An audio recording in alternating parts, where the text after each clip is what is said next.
Okay, so get this. We're diving deep today into the world of unconscious moments, like those tiny but really revealing signals about what's going on in people's minds. Exactly. It's those subtle cues. We often miss little changes in expression or metaphors that just kind of slip out. Right. And we've got Virginie joining us, a trainer of advanced conversational hypnosis. And don't worry, no swinging pocket watches here. This is about understanding how our minds really work, like the natural everyday stuff. It's like unlocking a whole new level of awareness, right? hmm Imagine picking up on those subtle cues to see someone's true feelings. Yeah. So let's break this down. What exactly are these unconscious moments or UMs? What should we be on the lookout for? Like you're chatting with someone and suddenly they're blinking rapidly or they shift their posture. Or their voice changes a bit, Yeah. or they use a specific metaphor that kind of jumps out at you. So it's not just what they say, but how they say it, and even those nonverbal things that sometimes speak louder, you know? Exactly. Virginie really emphasizes both visual and auditory clues. On the visual side, it could be sudden tension in their face or a change in skin color. Oh, so like if someone's face flushes red when you bring up a certain topic, that's a UM, like a sensitive spot. Exactly. It's their unconscious mind reacting, sometimes bypassing those filters they might have up. Fascinating. And what about auditory clues? Pay close attention to their language, especially when they describe tough stuff or feelings.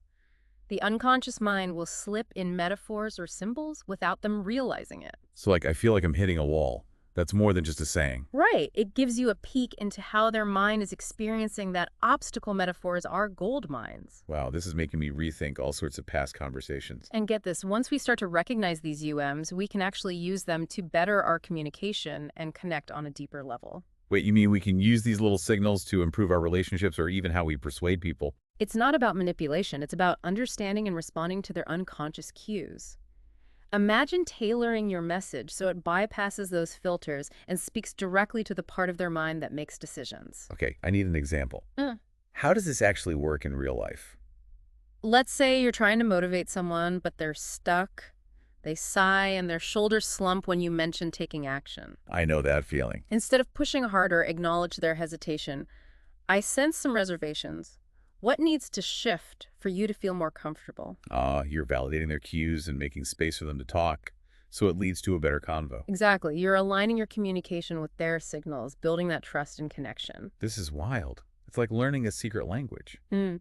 But how do we know we're reading these UMs right? What if we misinterpret things and make it worse? That's where careful observation comes in. Look for patterns, pay attention to the context.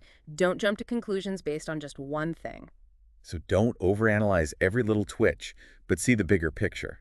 Exactly. It's like being a detective, you need more than one fingerprint, right? Same with UMs. Gotcha, makes sense. So be mindful, observant.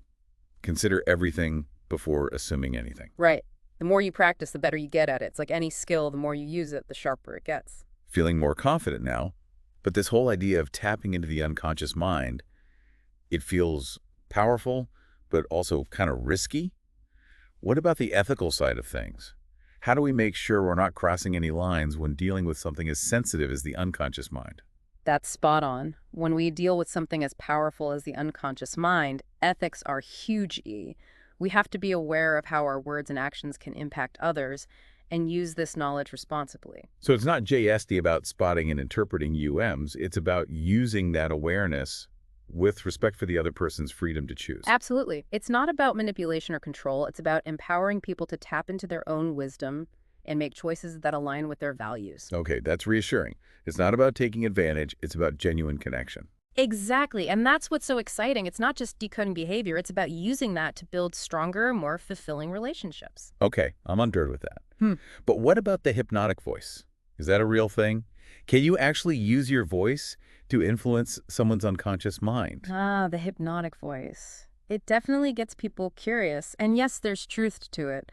But it's not about putting on a fake voice or trying to sound like a stereotypical hypnotist. Phew, that's a relief. Forget the theatrics. An effective hypnotic voice is all about authenticity and connection. It's about using your voice to make someone feel safe, trusted, and open. Okay, so how do we do that? Is it something you're born with or can we learn it? It's definitely a skill you can develop. Think about it. You're having a heart-to-heart. Would you speak in a rushed, high-pitched way, or would you slow down, lower your voice, and speak with warmth and empathy? The second one for sure. It feels more natural. Exactly. That's the hypnotic voice. It's about creating a vocal environment that invites the listener to relax, open up, and be more receptive. So it's not about some mystical voice. It's about using your voice to build trust. You got it. The more you practice, the more natural it becomes. Good to know. But let's get back to those UMs for a second. We talked about spotting them, but how do we use them to make actual changes? I mean, recognizing them is one thing, but how do we use that to improve ourselves or our relationships? That's where it gets really interesting. With practice, we can use those UMs to break bad patterns and guide ourselves or others towards better outcomes. Wait, you're saying we can use these tiny signals to actually change our habits, our beliefs, Yeah. even how we react emotionally? It might sound unbelievable, but it's how our minds work. Remember those unconscious loops we talked about? Those UMs are like red flags. They show the loop is running, and once we see it, we can disrupt it. Okay, I'm hooked. Hmm. But how do we actually DO that? How do we use UMs to break free from those negative patterns? It comes down to awareness and intention. Instead of getting sucked in, use the UM as a cue to step back, observe, and choose a different response. So hit the pause button on that automatic reaction and consciously choose a different path. Exactly. That's where the power is in that choice. You're not a slave to your programming. You're the master of your own response. Wow, this is like gaining control over our own behavior. Exactly. And that's just the start. Once we understand these loops, we can apply this to anything from breaking bad habits to improving relationships to even reaching our goals. Okay, I'm officially blown away.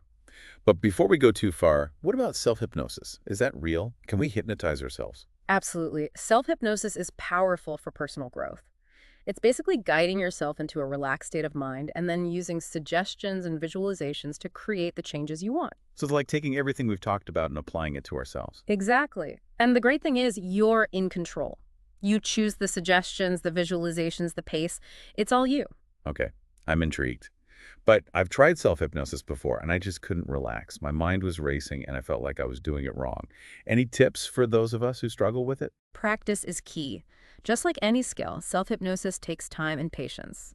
Don't get discouraged if it feels weird at first. Try different techniques, find what clicks with you, and be patient. So don't give up after one try. Nope.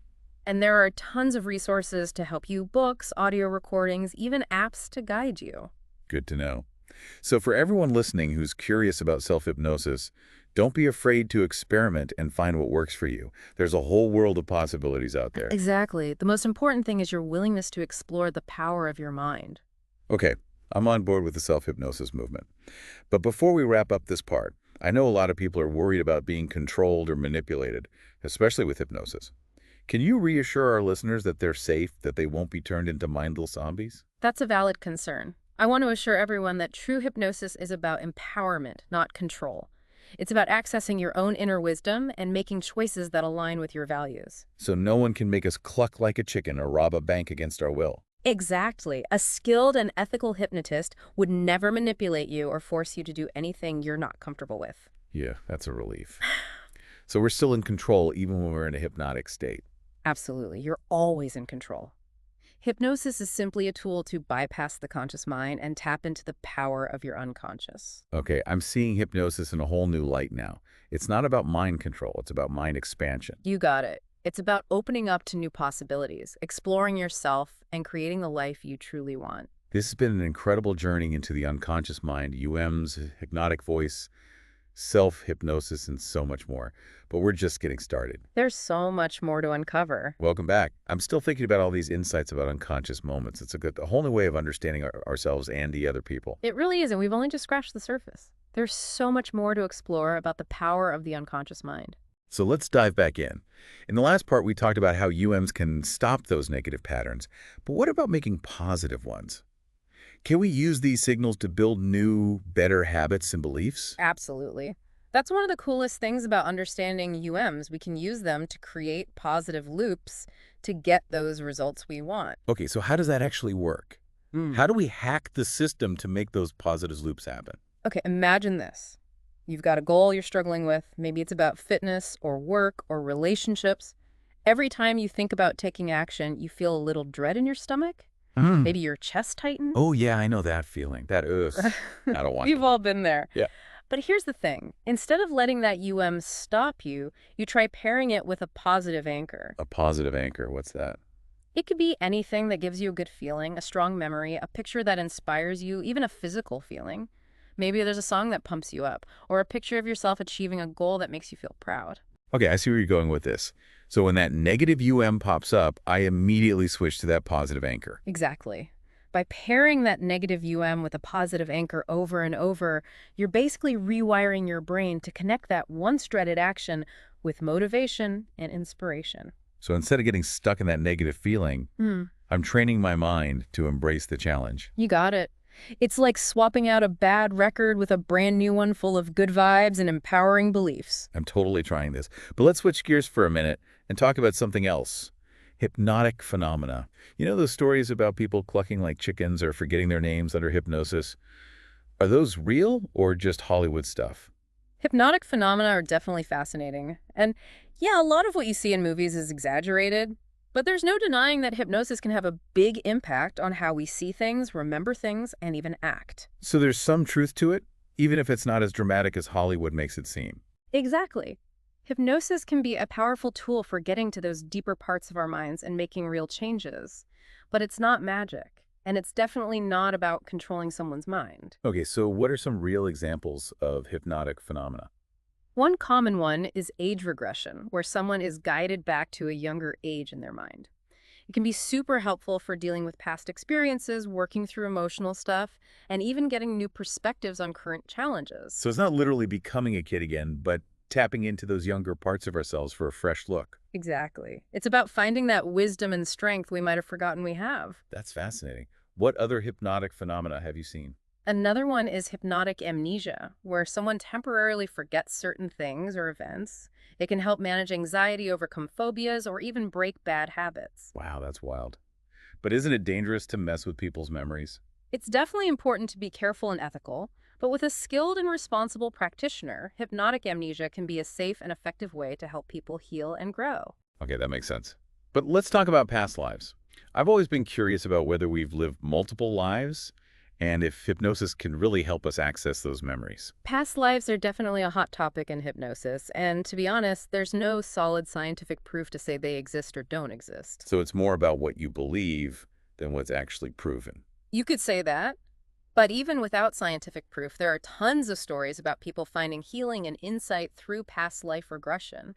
Interesting. So even if someone's skeptical about past lives, they could still benefit from exploring those memories through hypnosis. Absolutely. The insights and emotions that come up during past life regression can be incredibly healing, even if the person doesn't fully believe they're reliving a past life. Okay, that's a new way to think about it. So even if we're unsure about past lives, we shouldn't dismiss the potential benefits of exploring those memories. Exactly. It's about being open-minded and exploring the unknown. I'm with you on that.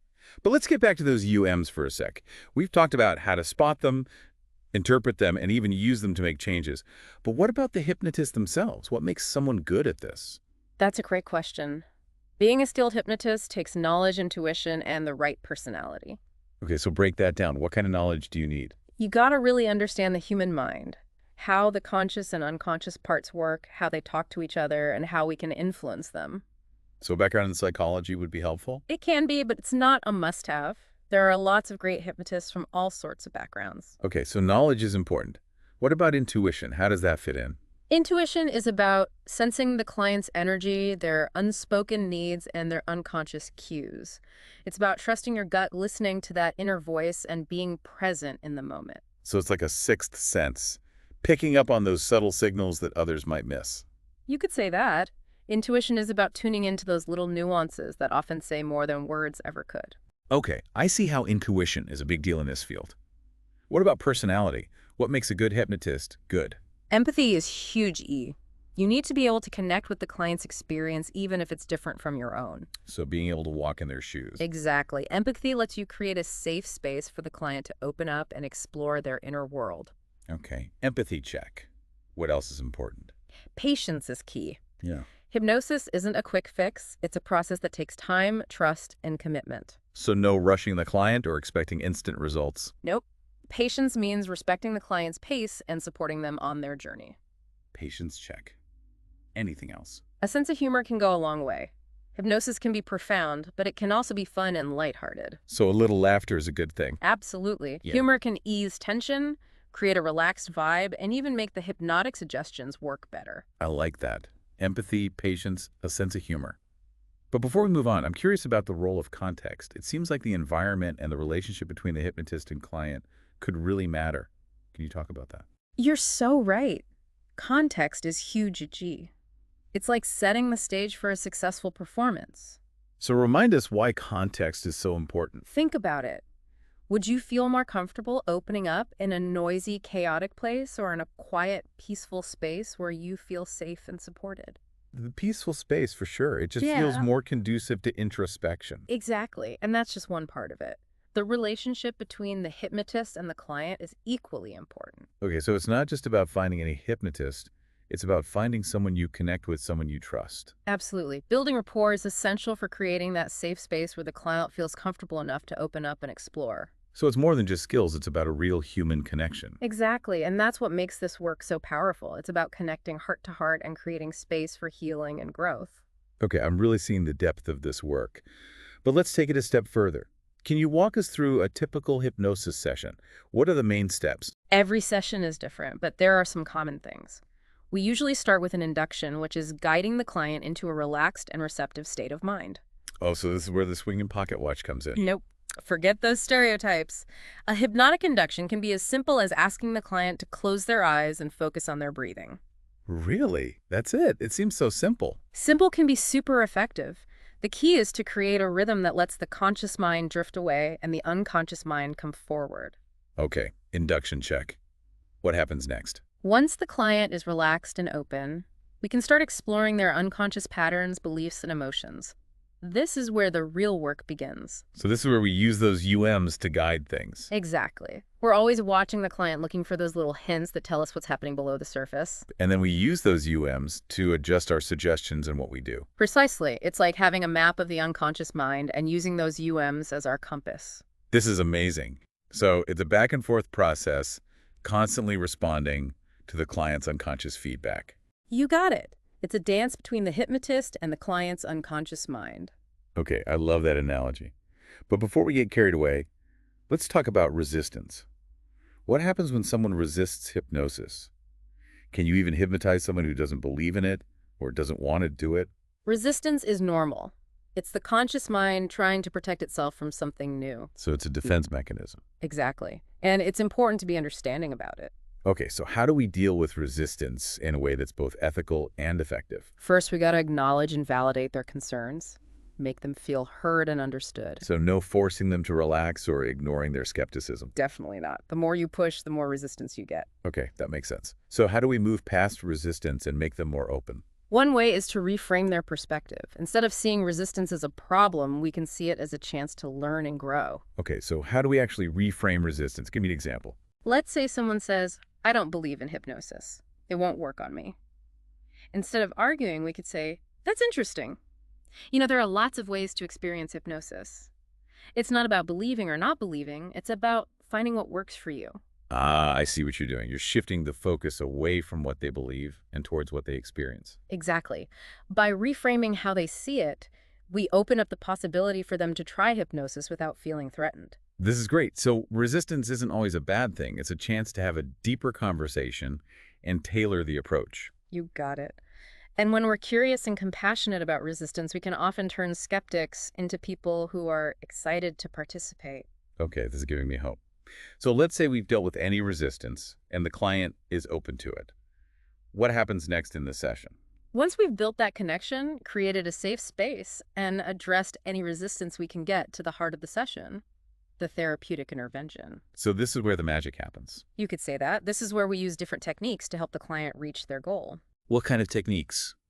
What tools does a hypnotist have? There are a lot of techniques, from visualizations and metaphors to regression therapy and neurolinguistic programming. Okay, so it's not a one-size-fits-all approach.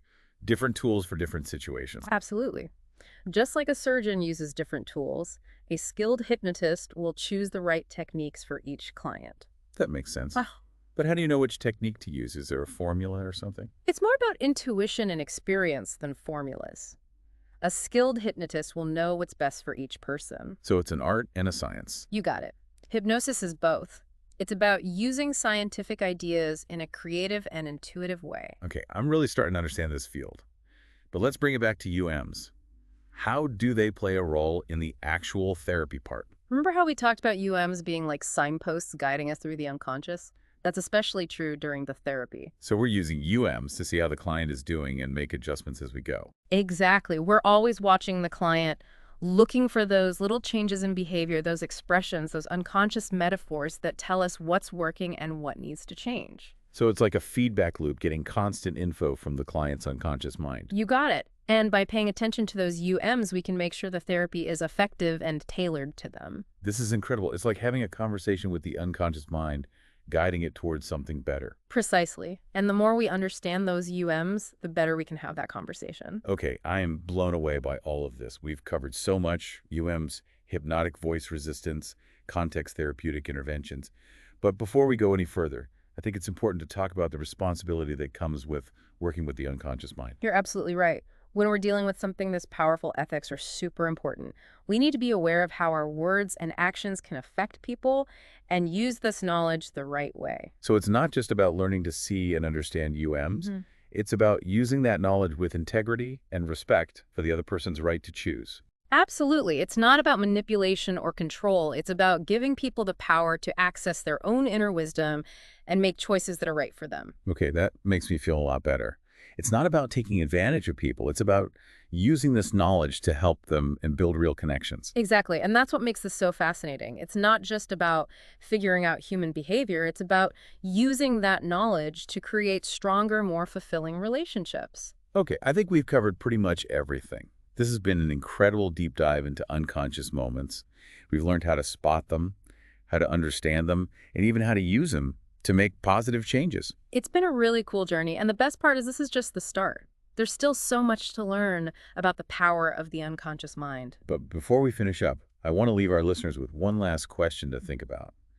What if those little twitches, sighs, or metaphors are actually your unconscious mind trying to tell you something important, something to think about, right? Absolutely. And remember, this journey of self-discovery never really ends. There's always more to learn, more to explore, and more to become. Welcome back to our deep dive into unconscious moments. It's incredible to think that these tiny signals, these UMs, have so much power. It really is. And you know, the more we learn about UMs, the more we see just how much they affect our thoughts, feelings, and actions. And understanding the influence can help us navigate how we interact with people, build better relationships, and even make positive changes in our own lives. It's like having the secret decoder ring for human behavior. Yeah, but like any powerful tool we have to use this knowledge the right way, we need to be ethical and intentional, always respecting the other person's choices and boundaries. That's so important. It's not about manipulating people or using these insights to try and control them. It's about building real connection and understanding, creating a space for empathy and respect. Exactly. And that all starts with looking at ourselves. Before we try to interpret other people's UMs, we need to be aware of our own unconscious patterns and how they might be affecting what we see. So it's like checking ourselves before we judge other people. Exactly. We all have biases, triggers, and things we don't see in ourselves. By understanding our own UMs, we can start to recognize those patterns in ourselves and be more understanding and empathetic towards others. It's like leveling up our self-awareness, which can only make our interactions better. Absolutely. And the more we pay attention to these signals, the more we see them everywhere. It's like a whole new world of communication has opened up. It really does feel like a superpower, being able to see the world in this new way. And remember, this journey of self-discovery never ends. There's always more to learn, more to explore, and more to become. This has been an amazing exploration of unconscious moments. We've learned so much about how to spot them, how to understand them, and even how to use them to make positive changes. It has been fascinating. And the best part is we're just getting started. The more we practice, the more in tune we become with those subtle signals. And that awareness helps us create a more mindful, compassionate, and fulfilling life. So to everyone listening, keep exploring, keep observing, and keep unlocking that incredible potential inside of you. And remember, those little moments, those UMs, might be the key to a whole new level of understanding, connection, and transformation. This has been The Deep Dive signing off. Until next time, keep diving deep.